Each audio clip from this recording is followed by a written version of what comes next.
एक ईमानदार किसान। एक गांव में एक गरीब किसान रहता था। वह बहुत ही ईमानदार और मेहनती आदमी था। वह अपने छोटे से खेत में काम करता और बहुत ही खुश रहता था। पूरे गांव में किसान की ईमानदारी के बहुत ही चर्चा थे। उसका एक दोस्त था जो उस गांव के राजा के यहाँ सिपाही का काम करता था। वह किसान से उसके घर रोज मिलने जाता था। एक बार राजा ने अपने दरबार में एक ऐलान किया कि उसके बगीचे में काम करने वाला एक अच्छा सा कारीगर चाहिए जो उसके बगीचे के पेड़ पौधों और फूलों का ध्यान रख सके। राजा का यह ऐलान सुनकर किसान के दोस्त सिपाही ने सोचा कि यही मौका है कि किसान से मित्रता निभाने की, मैं उसे यहाँ बगीचे में काम पर लगवा दूंगा, उसका व मेरा साथ भी रहेगा एवं किसान का भला भी हो जाएगा। यह सोचकर उसने राजा से कहा कि महाराज, मैं आपके लिए एक ऐसे आदमी को लेकर आऊंगा जो यह काम अच्छे से कर लेगा। सभी राजा ने उस सिपाही को आदेश दिया कि जाओ, कल से ही बगीचे में काम करने के लिए कह दो। उसी वक्त वह सिपाही अपने दोस्त किसान के पास पहुंच गया और उसने किसान को बगीचे के काम की सारी बात बता दी और किसान ने भी काम करने के लिए खुशी खुशी हाँ कर दिया। अगले ही दिन अपने दोस्त के साथ राजमहल पहुंच गया।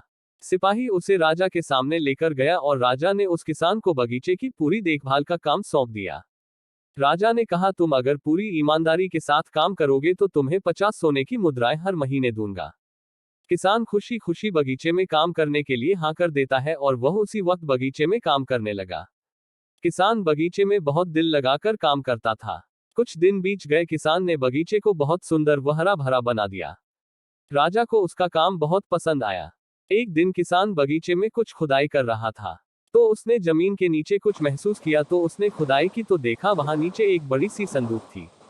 किसान ने वह संदूक बाहर निकाला और खोला तो क्या देखा, वह सोने और चांदी से भरी हुई थी। यह देखकर किसान बहुत खुश हुआ और अपनी ईमानदारी दिखाते हुए राजा के पास पहुंचा। राजा किसान की ईमानदारी देखकर बहुत खुश हुआ और उसके साथ वहां गया जहां किसान ने खजाना निकाला था। राजा ने देखा तो कहा, यह खजाना तो हमारे पुरखों का है, हम कई वर्षों से इसे खोज रहे थे। खजाना देख राजा बहुत ही खुश हो जाता है। राजा अगले दिन किसान को पूछता है, तुम्हें क्या इनाम चाहिए? किसान बोला, मालिक मुझे कुछ नहीं चाहिए, मेरे पास जो भी है मैं उसी में खुश हूँ। राजा उसकी इतनी अच्छी बात सुनकर और खुश हो गया और उसने किसान को अपना मंत्री बनाने का फैसला किया। किसान ने राजा की बात मान ली और मंत्री बन गया।